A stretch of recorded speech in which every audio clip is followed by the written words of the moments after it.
Hello and welcome to Newswire. I'm Ayza Omar. On Monday, just when US President Trump tweeted that China should not retaliate, the country announced new tariffs on $60 billion worth of US goods. As a result, the Dow Jones has performed its worst in 6 months, closing at 617 points or 2.4% lower. The S&P 500 and the Nasdaq have also seen a decline. Now, let's take a look at this brief report to find out what trade relations between the two countries have been like historically and what are the latest developments. Trade with China was banned by US until the early 1970s. After the full normalization of diplomatic and commercial relations in 1979, trade relations improved between the two countries. In October 2000, US President Bill Clinton signed the US-China Relations Act, granting Beijing permanent normal trade relations with the United States. This paved the way for the country to join the World Trade Organization in 2001. Between 1980 and 2004, US-China trade jumped from $5 billion to $231 billion. The US trade deficit with China grew from $273.1 billion in 2010 to an all-time high of $295.5 billion in 2011. In March 2018, the Trump administration announced sweeping tariffs on Chinese imports worth at least $50 billion. It was a response to what the White House claimed is Chinese theft of US technology and intellectual property. Fresh on the heels of tariffs on the import of steel and aluminium, the measures target goods including clothing, shoes and electronics and restrict some Chinese investment in the United States. China retaliated, and in early April, it imposed measures on a range of US products, fueling fears of a trade war between the world's two largest economies. After multiple rounds of failed talks, the trade war has escalated to the point where each has slapped extra duties on trade worth over $360 billion in the last year. On Monday, China announced new tariffs on $60 billion of US goods to come into effect on 1st of June. The step could cost the US roughly 1 million jobs. It has already provoked groans in Wall Street, with the Dow Jones dropping as much as 707 points. Trump's economic advisor Larry Kudlow has already warned both sides would suffer. We want to be as sure as we can be. We don't think the Chinese have come far enough. We'll wait and see. The talks will continue, and I will say this, there's a G20 meeting in Japan toward the end of June next month. The chances that President Trump and President Xi will get together at that meeting are probably pretty good. On the other hand, Chinese experts feel that the hike in tariffs would only damage the US economy.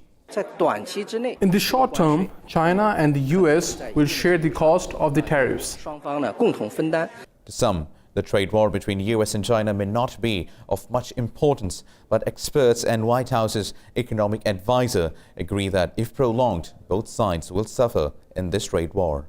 To discuss where both countries are headed now and who is affected most by these new tariffs, let me welcome our guests. We have with us Mr. Joaquin Flores from Serbia.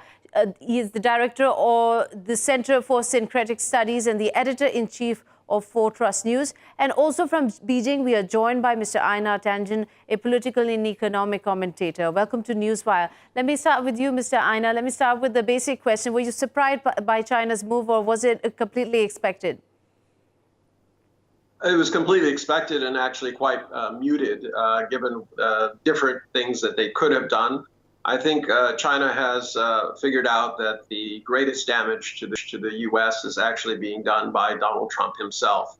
It's going to be, according to Goldman Sachs, according to Bank of America, and all of the economists out there, and even one of President Trump's key aides, they know that this will be paid by the American public and consumers.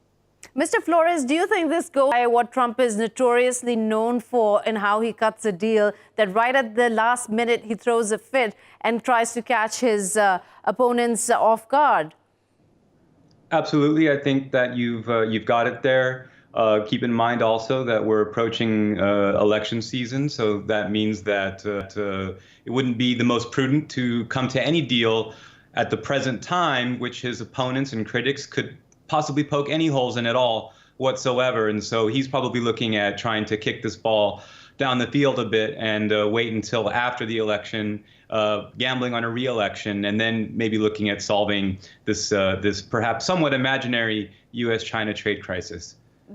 Why do you say somewhat imaginary trade crisis?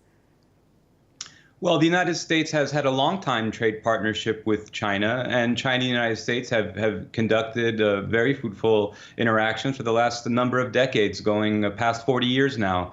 And I think that, of course, there is a new narrative that the Trump administration, contrary to some other people in his party, and as well, of course, in the Democratic Party, are looking to change the narrative into an anti-China narrative. But they're really looking at shaping a long-term ideological discourse moving forward to the next 10 and 20 years. And so these little steps we see right now are really less than, let's say, transparent.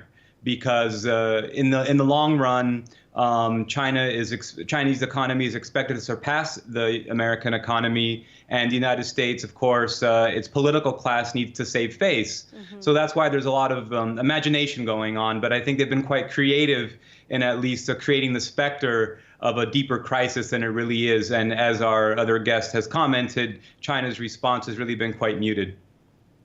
Right. And Mr. Einar, would you agree with this? Seems to be a sort of a distraction created by the U.S. as they realize that it will be a lot of face saving needed for them in the end, seeing how China is progressing.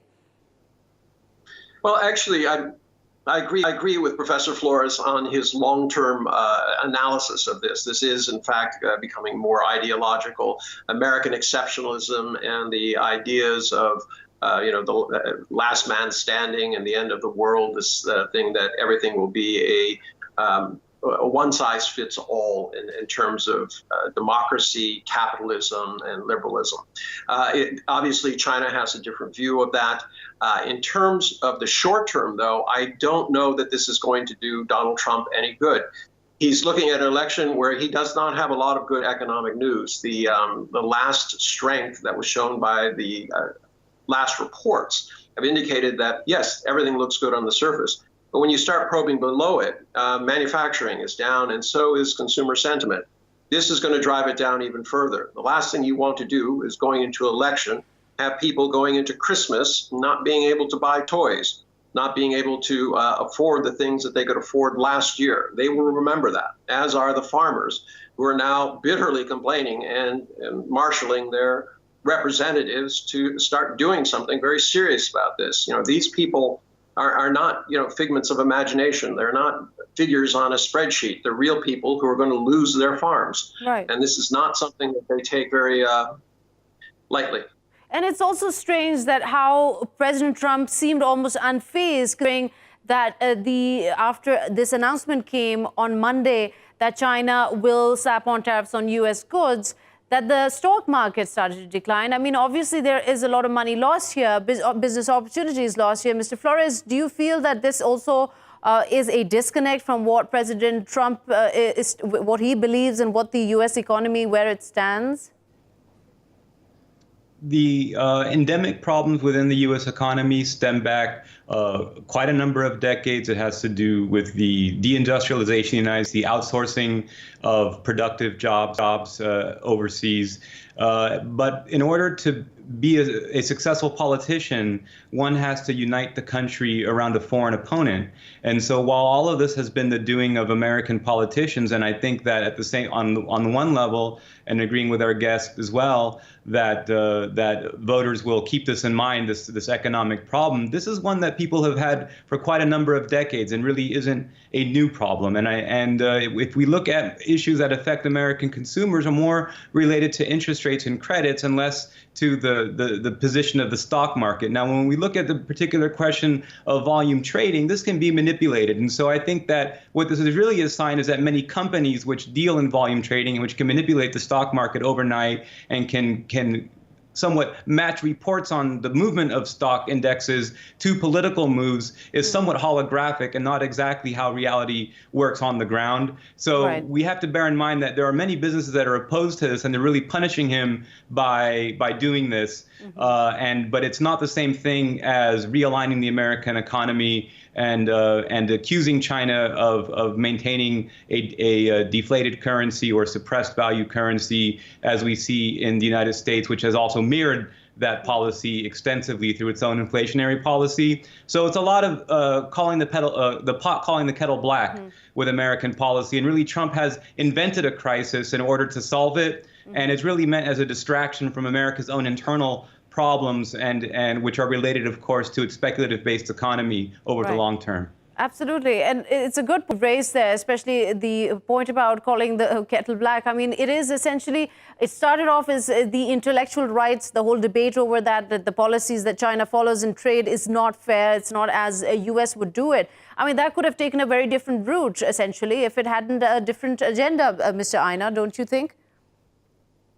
Yes, I mean, in the past, what happened is the United States would band together with, the European Union, other states that felt strongly about this, Japan, South Korea, basically the first world countries, and they would try to exert pressure, both illegally through the WTO. Remember that the United States has been successful in about 78% of the cases they brought.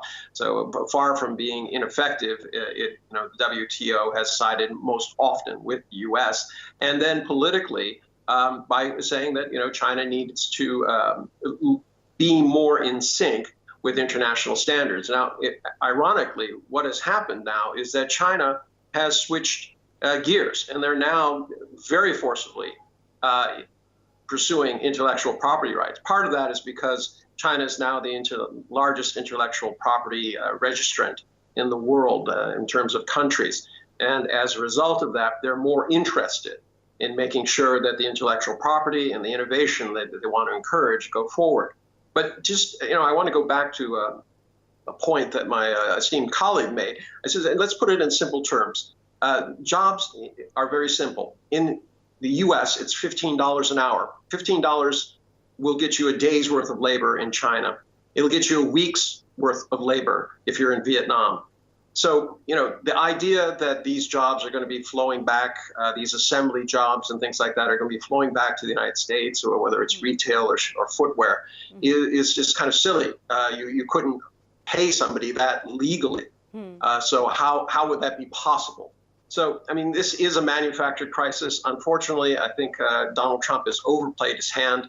And at this juncture, he's actually threatening the world, not just China, because this idea of creating vassal states and dictating to different countries what their economic and political system should be is, I think, antithetical. It reminds me of the movie The Hunger Games. Right, but it's also playing well to the narrative that he hopes to portray to his voters to galvanize their vote, doesn't it, Mr. Flores? I mean, do you feel that it could be working in his favor, or this disconnect, for example, how he thinks that not the U.S. consumer, but the Chinese are the ones who are going to bear the brunt of these tariffs, this extra cost, these new taxes?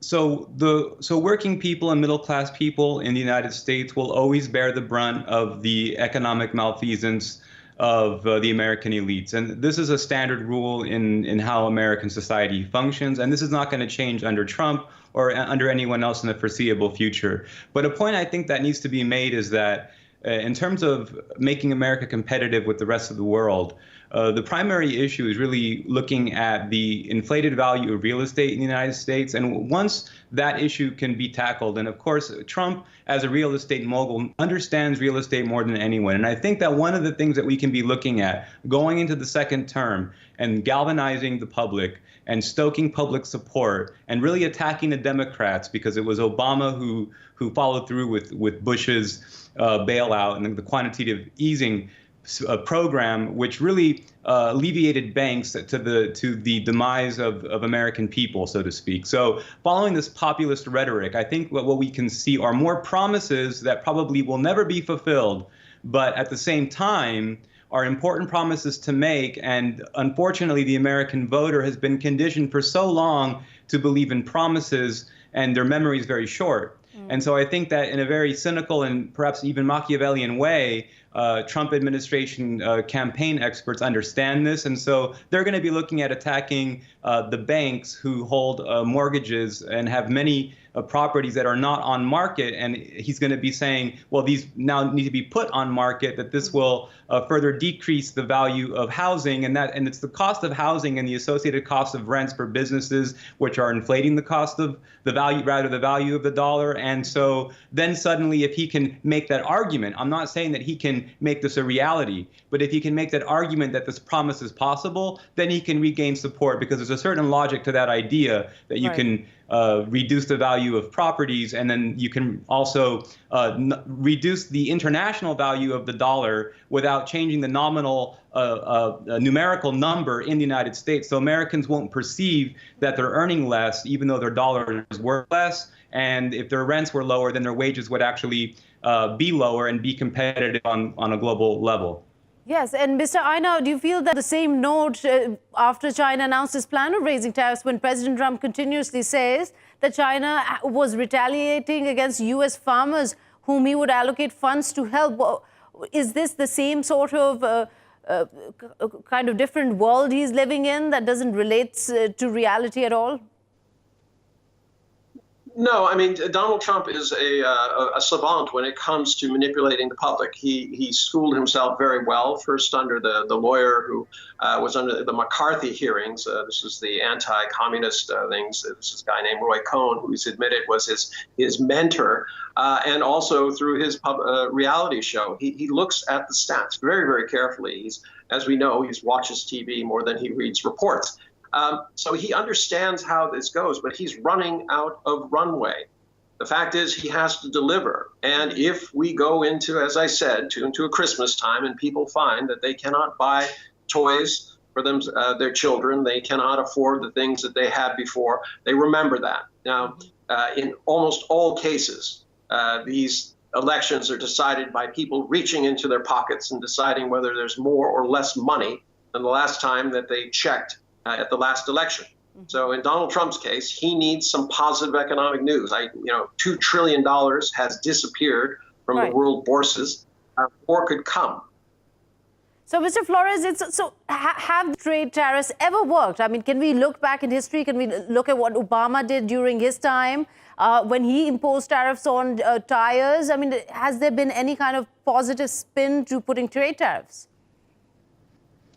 There is a history of tariffs working, not under the Obama administration, but one would have to look past over perhaps 100 years ago to see an effective tariff implementation. So you would be looking at administrations long past. But we live in a new economic paradigm, and many have called it a post-Keynesian paradigm.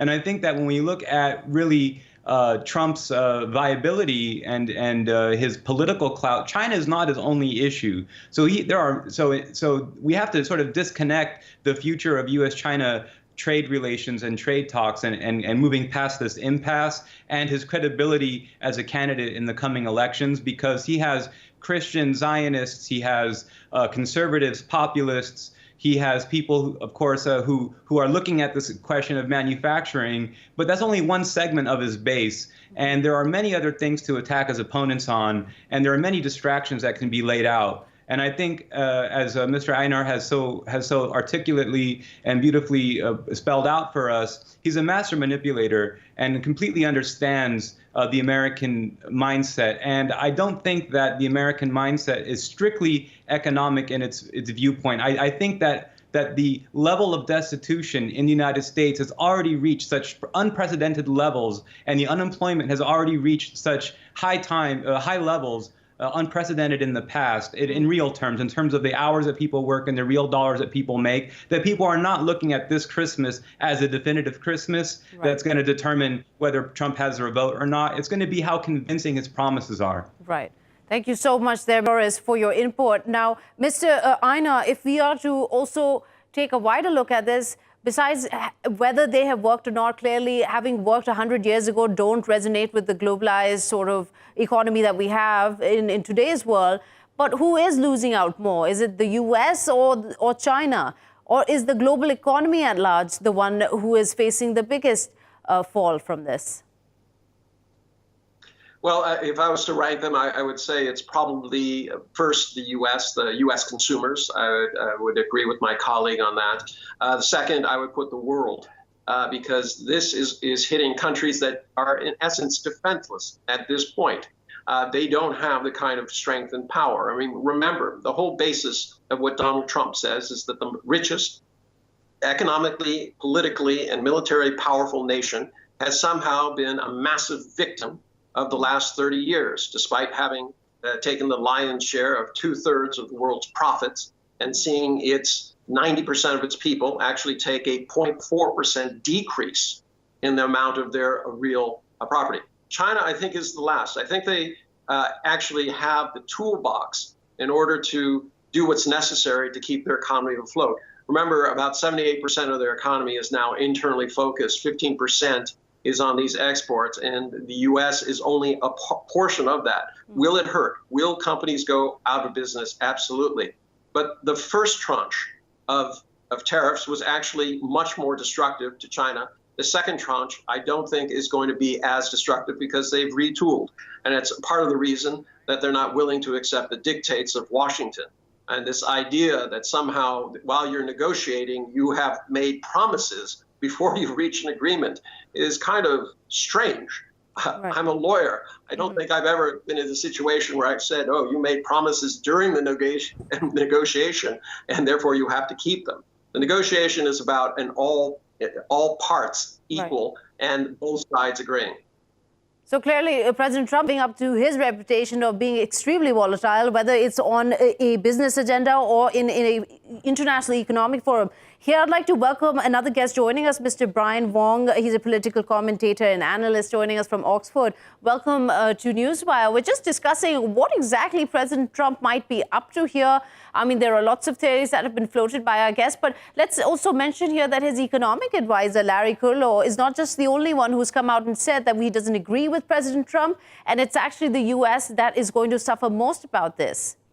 I think the main observation I'll make here is there's a lot of disagreement and disunity even within Trump's very own cabinet. So if you look at Navarro and then you look at the other folks that you cited just then and also Lightsomer, all of these individuals have competing interests and conceptions of where they think the sort of most realistic option for the USA is. But I think we need to recognize that ultimately it is Trump who is calling a majority of these sort of symbolic and big picture shots. And my diagnosis of Trump is actually rather simple.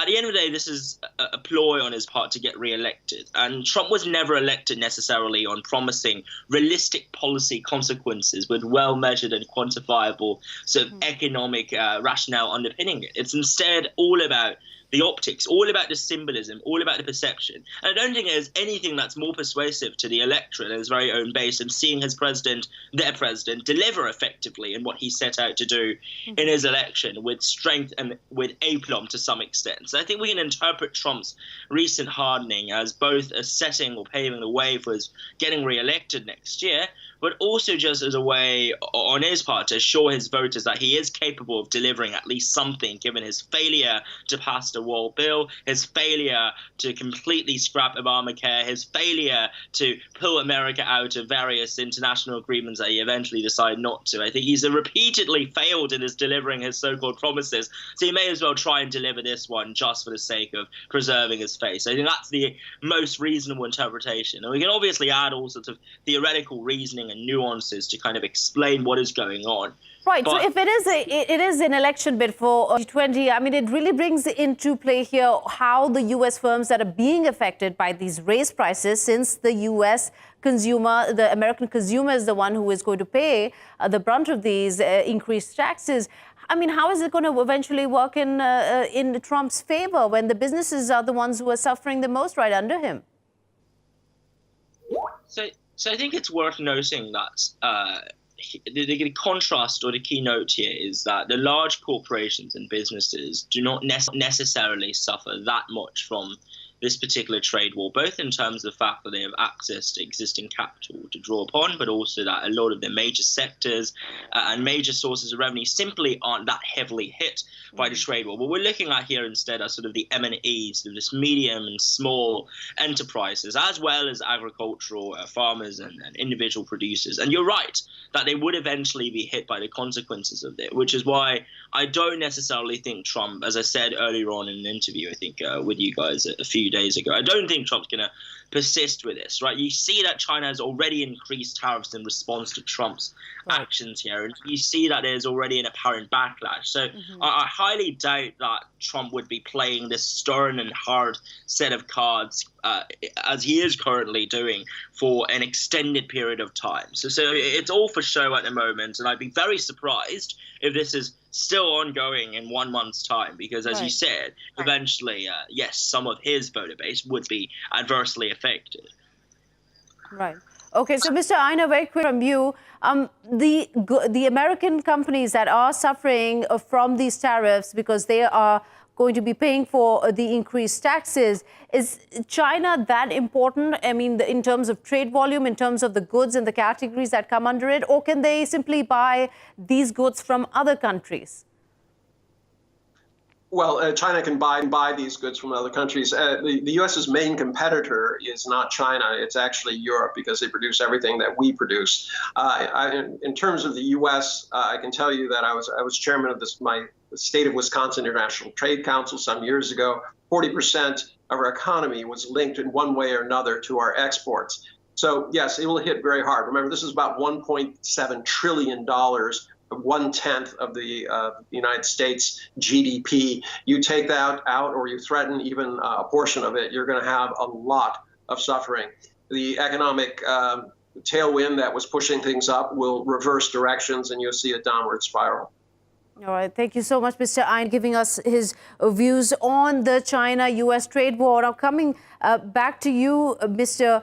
Brian, trying to hash out if this is what Trump's largely agenda is, just whipping up sort of the voter confidence and trying to get prepared for the 2020 bid. But what about the bigger picture in terms of China also making its place known as a military equipment manufacturer, as stockpiling weapons and arsenal and ballistic missiles? Is that in somehow affecting why U.S. continues to show this aggressive sort of side to its one of its biggest trade partners?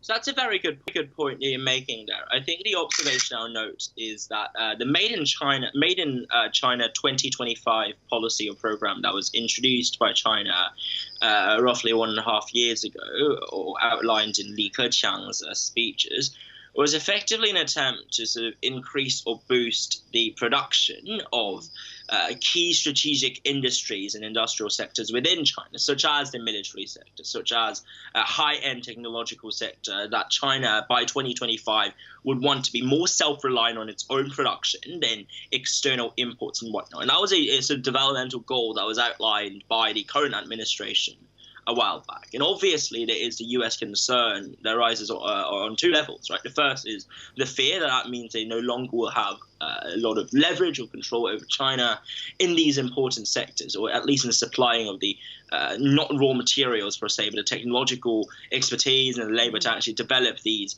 raw materials into products. They fear that China would no longer have that dependence or need for them, and that's where they might be losing leverage. And the second worry there is that this might signify a sort of shift in China from purely low-end or like medium-end secondary sector production and some sort of tertiary sector production to honing in really on sort of high-end, high-technology development, which you already see happening right now in Shenzhen, Shanghai, and various sort of first tier one cities in China. So I think that's why America is obviously worried and nervous about, intimidated also. Now, I also want to welcome here Mr. Guy Burton. He's a political analyst, also a adjunct professor at the International Relations at Vesalius College from Brussels, joining us right now. Thank you so much for participating here on Newswire. And as we discuss, I'd love to hear your view on this vicious cycle almost that seems to have developed in the trade wars between US and China as the tariffs continue to rise on Chinese imports and then US goods, which would then, essentially lead to $300 billion of taxes, of additional goods that will be taxed. Where does it end essentially from here? Yeah. Well, thank you very much for having me on. Certainly, yes. What we've seen, I think, in the last week or so is a sort of a ratcheting up, both on the American side and the Chinese side, which is surprising because we had seen the process of a trade deal, or the outlines of the trade deal, starting to emerge up until about the 5th of May, when Donald Trump, issued that tweet in which he said that there wasn't development happening and that he was going to impose tariffs again. And now we've seen most recently the Chinese doing the same. I think, broadly, I suppose we could look at this in sort of the short term and the long term. Initially, obviously, there's been sort of the jitters in the stock market and, falls in prices there. But if we're thinking further beyond, I think the concern that's going to be sort of worrying people is, the overall effect that this has on the two largest economies in the world, the impact of this on global GDP, as well as sort of what this all says about the trading system. The WTO was set up in order to sort of deal with a lot of these problems, and yet it's interesting that it's been sidelined very much over the last year and a half when it comes to sort of the dispute between the United States and China. Right. It's interesting you mentioned that because WTO has been almost defunct on this, not being able to bring any kind of sort of stop to the tariffs that are escalating. Even now, when President Trump turns around and says that China has been reneging on its promises and compromising and trying to renegotiate, there was no evidence provided. It just almost seems like he was shooting in the dark. Also, it's important to understand that the WTO itself doesn't act independently. It requires its member states to actually take a dispute to them for adjudication. And in this instance, it hasn't happened.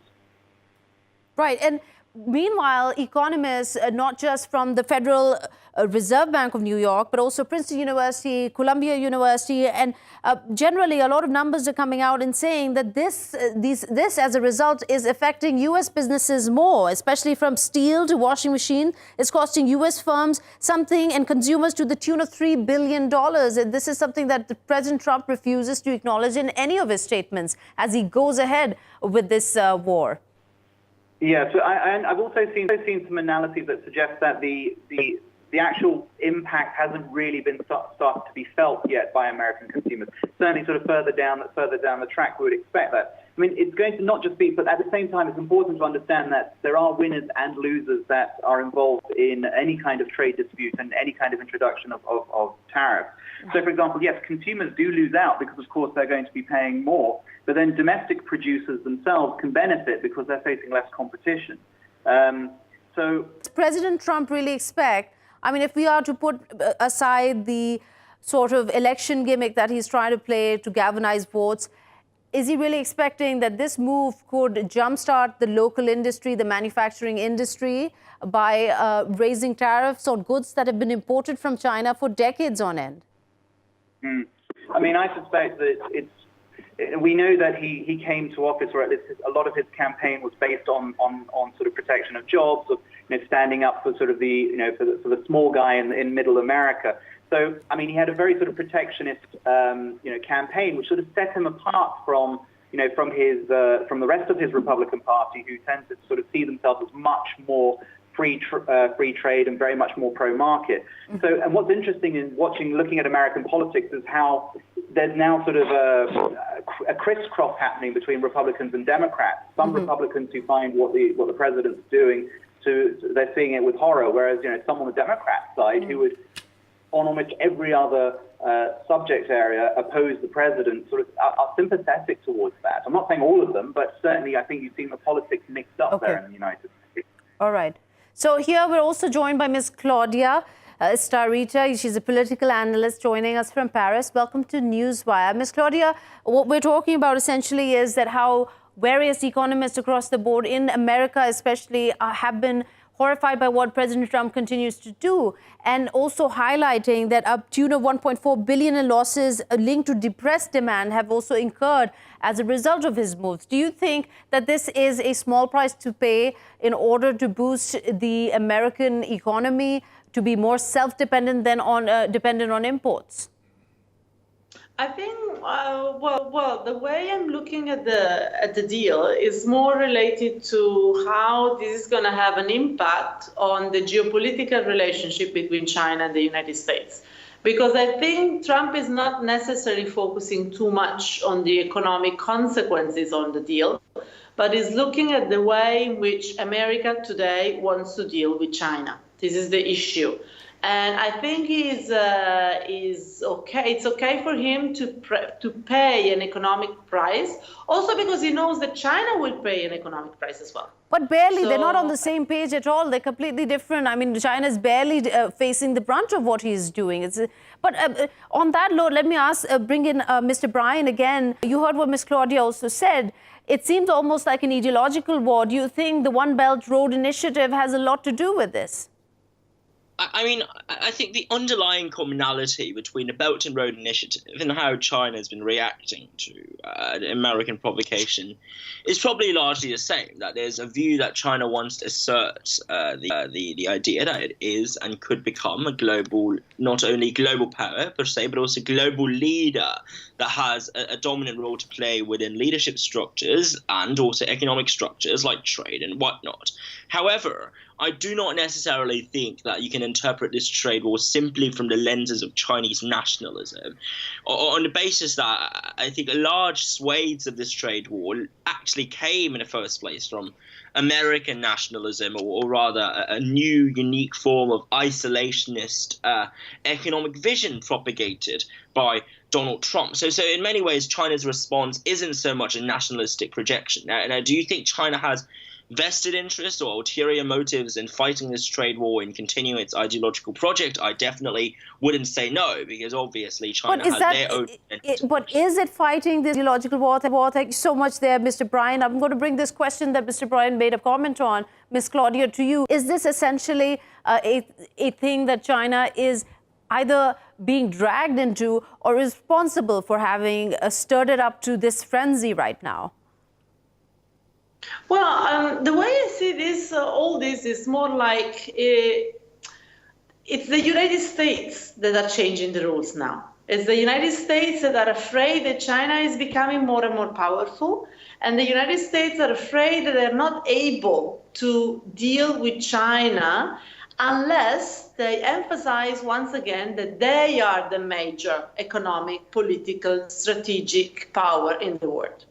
So they need to make it clear to China in order to say, I mean, you're not free to do whatever you want. Mm-hmm. We are there to confront you anytime you will challenge our current, the stability or the current balance of power all over the world. So I think this is the message that the United States are passing to China. But China, from its own perspective, China is not interested, I think, in continuing this war, because China has to focus on its own priority.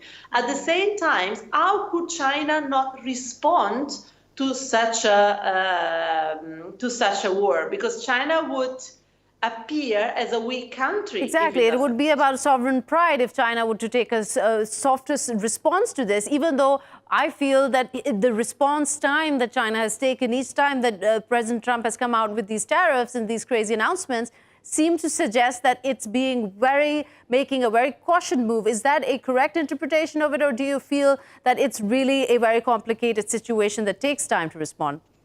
No, I think China needs to be very, very cautious, because China has no interest whatsoever to jeopardize the economic relationship with the United States and with any other country. So for China, it's a waste of time, of resources, of energies that it cannot afford. At the same time, I think what is worrying China is the fact of, I would say, interacting with the United States at the time in which the United States have a very unpredictable leader. Right. The Chinese used to be the unpredictable player on the global chessboard. But now things have changed quite a bit. And with President Trump's tenure, obviously, there are surprises left, right, and center. I'm sorry, that's all the time we have for this segment here, Ms. Claudia. But thank you so much for participating. Also, Mr. Brian and Mr. Guy. And with that, we're going to take a quick, short break. We'll be right back.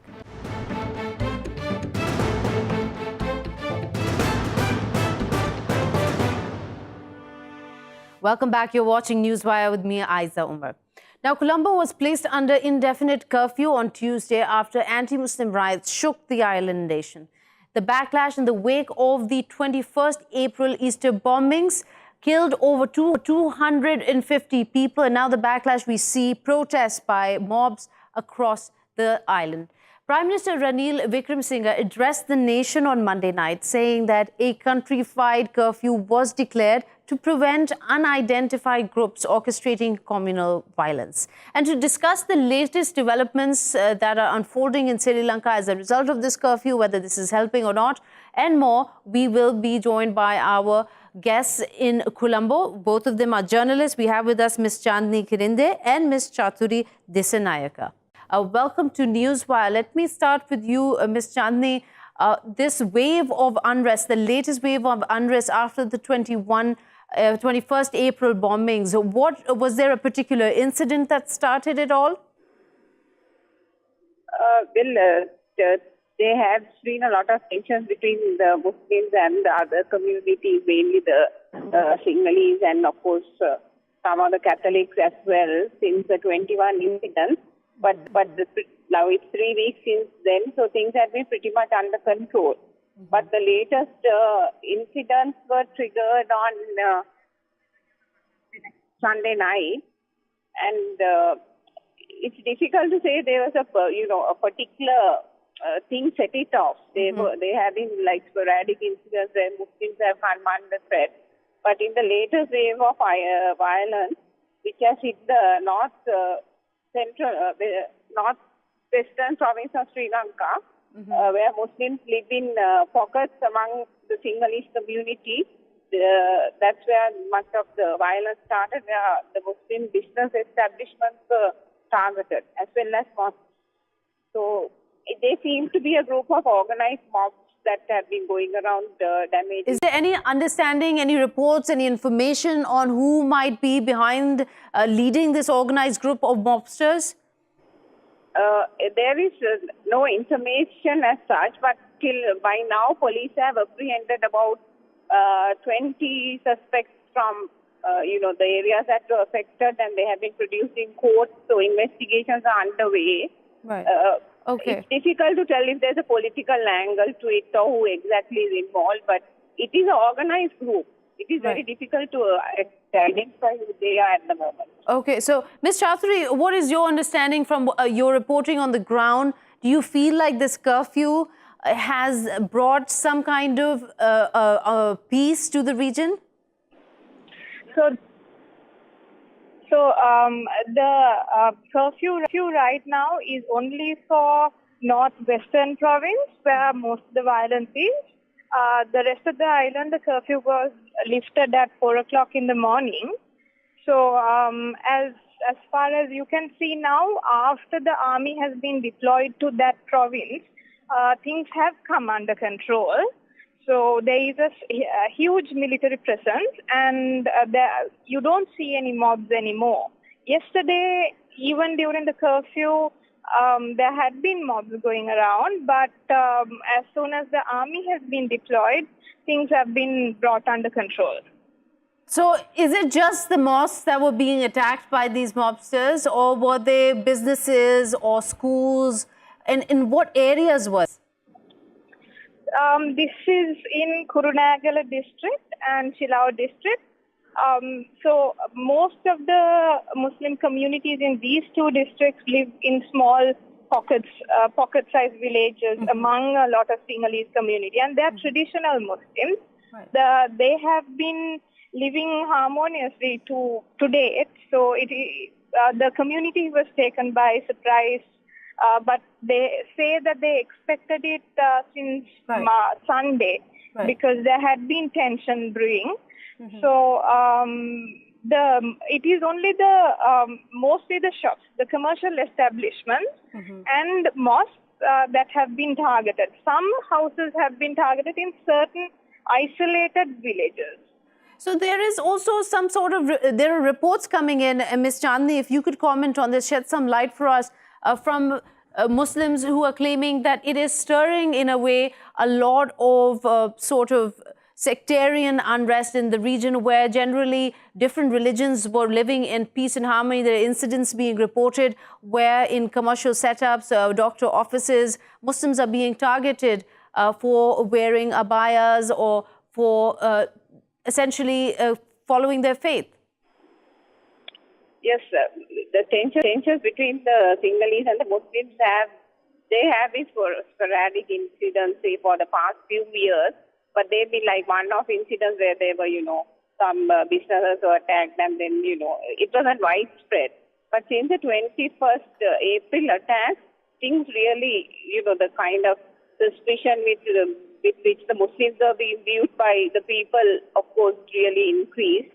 And then, of course, they brought the ban on the niqab and the burqa. So, there was a lot of hostility basically towards, especially women who, of course, they didn't, even women who were wearing the hijab, we have had reports of them, having been, kind of being teased on the road or being confronted and being in a very uncomfortable situation.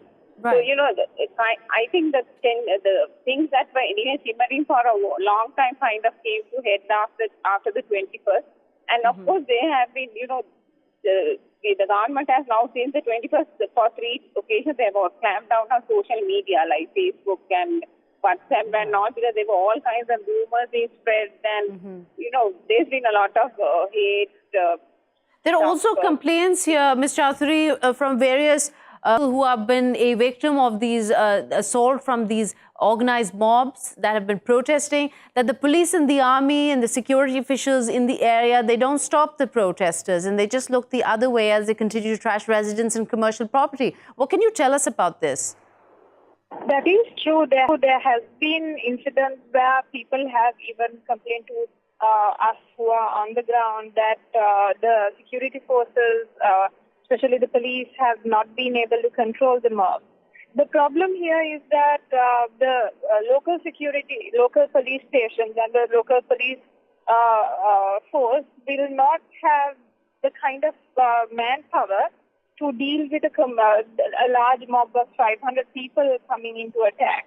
That's why it was brought under control only when the army was deployed, because army, the numbers and the fact that the army is actually in the ground seems to deter the mobs a lot better than seeing just a few police officers trying to prevent a mob from attacking the commercial establishments or even shops, or even houses. Right. So I think it was more of a number game as well, but there have been complaints by the community that the local police have not been able to protect them. Right. And Ms. Chandani, also since the suicide bombings, security forces and police, they've been given sweeping powers to arrest and detain suspects for long periods. And as a result of this, do you feel that maybe these kind of powers given to security officials, who again are predominantly Sinhalese or Christian and not Muslims, could have something to do with this kind of Islamophobia that seems to be raising its ugly head in Sri Lanka now? Yes, the police and of course the armed forces have been given sweeping powers since the 21 April attack. It's well, there is some kind of mistrust between the Muslim community and the police. Mainly the police. I mean, they haven't told us that the army was in any way complicit, but we heard from a lot of people on the ground that the police kind of did not intervene when these attacks happened. But like Chathuri told you a while ago, they were heavily outnumbered. But the mobs numbered 100, 200, 300, and a local police station just couldn't cope at that point. Right. So by the time the army was called in, a lot of the damage had already been done. Okay, right. Thank you so much, Ms. Chandani and Ms. Chathuri. There, unfortunately, that's all the time we have to get an update on what's happening in Sri Lanka as curfew is imposed on the northwestern provinces of the island nation. With that, I will bid you farewell, and we'll see you again tomorrow with a new episode of Newswire.